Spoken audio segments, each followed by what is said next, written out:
Bapak, Ibu, dan saudara-saudara sekalian dalam keadaan baik dan sehat.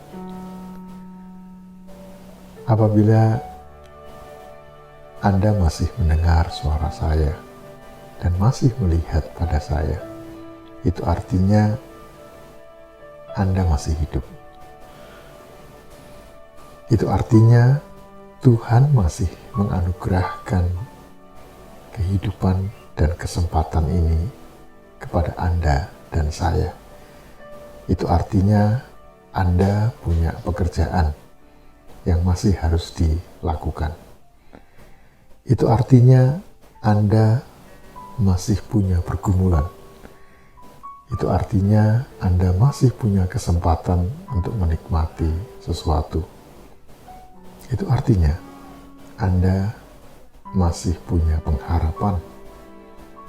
Itu artinya Anda masih akan sakit, akan sedih, akan gembira, dan masih banyak masih yang lain lagi. Kata haus pada akhir perjalanan Tuhan Yesus di kayu salib mau mengingatkan kita bahwa dalam seluruh perjalanan kehidupan manusia, ia tidak akan lepas rasa haus itu. Apakah itu haus akan harta, haus akan sanjungan, haus akan jabatan, haus akan kekuasaan, haus akan ilmu pengetahuan, haus akan perhatian dan kasih sayang, atau haus akan persaudaraan. Kata haus pada akhir perjalanan hidupnya, hidup Tuhan Yesus, mewakili semua kebutuhan manusia. Jika memang itu yang terjadi, maka jangan sampai Anda dan saya salah mengambil tindakan untuk menghilangkan rasa haus tadi. Tapi ambillah tawaran dari Tuhan Yesus yang berkata, "Akulah air kehidupan. Barang siapa minum air ini, ia tidak akan pernah kehausan lagi." Artinya, jika Anda menggali sumber lain untuk meredakan atau menghilangkan rasa haus tadi, maka Anda hanya akan mendapatkannya untuk sementara. Karena setelah itu Anda akan haus lagi. Saudara, di tengah badai virus COVID-19 yang saat ini sedang menerpa kehidupan kita pun mengalami kehausan. Kehausan berjumpa dengan orang lain. Kehausan berjumpa dengan jemaat. Kehausan untuk mulai berkarya lagi. Kehausan untuk mengajar. Kehausan bahkan untuk bersaing. Dan masih banyak kehausan-kehausan yang lain lagi. Tapi yang menarik bagi saya adalah ketika kata haus tadi dilanjutkan dengan kata sudah selesai. Karena kata yang kedua ini rasanya nikmat sekali. Karena setiap kali kita telah bisa menyelesaikan suatu tugas, maka rasanya akan sangat-sangat mengalami kelegaan. Seperti seorang pelukis yang memberikan goresan terakhir di lukisannya.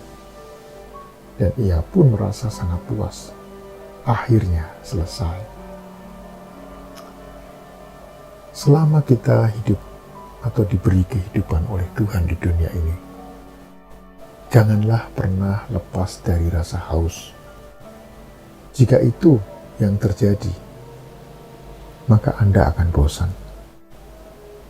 Sama seperti sekarang, rasanya bosan terus-menerus berada di rumah. Rasa haus karena haus terus tinggal di rumah. Bagaimana harus mengatasinya? Cobalah lakukan beberapa pekerjaan yang Anda percaya dengan sepenuh hati. Hiduplah untuk pekerjaan itu. Berjuanglah untuk pekerjaan itu.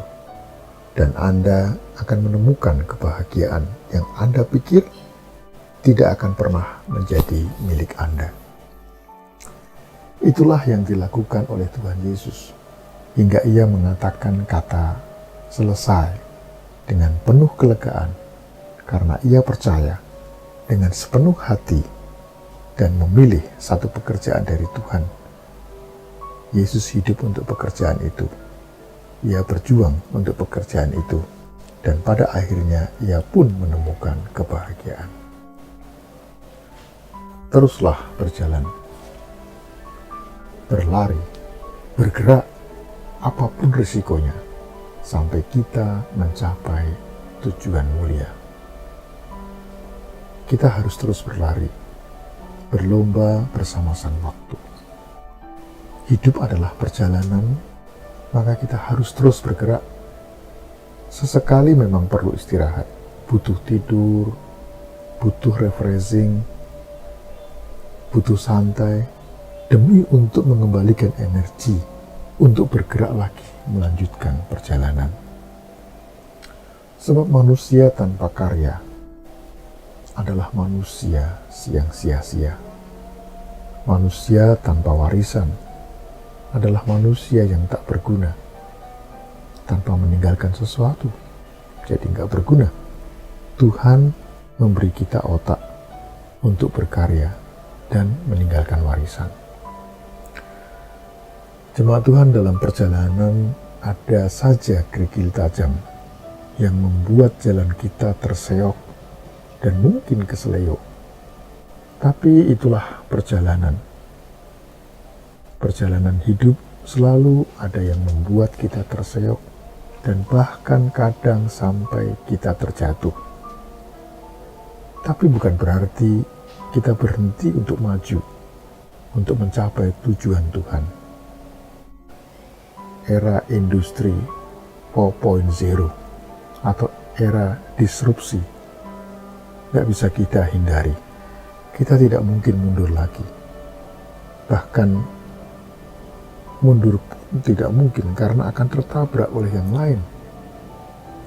Tidak bisa lagi kita menyalahkan keadaan tanpa merumuskan strategi untuk dapat bertahan, bahkan lebih maju dan berhasil. Marilah, coba kita renungkan selama kita masih punya kesempatan untuk merenung saja. Ini pun anugerah. Karena ketika kita dalam rutinitas kesibukan sehari-hari, pasti tidak ada peluang melakukan perenungan ini. Yang pertama, jika kita harus membuat hal yang sama, buatlah hal yang lebih baik lagi kalau kita bisa membuat yang baru dengan baik. Tapi yang terbaik adalah buatlah yang baru dengan kualitas baik dan yang dibutuhkan oleh sesama. Mampukah kita mewujudkannya? Setidaknya saya mulai berpikir untuk mengisi kehidupan yang Tuhan anugerahkan ini dengan lebih baik dan terus lebih baik setiap hari. Jemaat Tuhan, ketika waktu istirahat malam telah tiba, saya sering duduk menatap Tuhan yang selalu di depan saya dan bertanya, Tuhan Yesus, masihkah ada hari esok untukku hidup? Atau malam ini adalah malam terakhirku? Dan Yesus menjawab, tidurlah tumpal anakku. Esok adalah misteri dan tidak ada orang pun yang tahu. Hanya Bapa di surga yang mengetahuinya. Karena hari esok adalah miliknya. Sekarang istirahatlah, karena tugasmu hari ini sudah selesai. Dan saya pun menjawab, terima kasih Tuhanku. Jika Engkau masih memberikan aku kesempatan hari yang baru, aku akan membuat lebih baik lagi daripada hari ini. Amin. Dan aku menaruhkan kepalaku di bantalku yang empuk dan berkata, sudah selesai.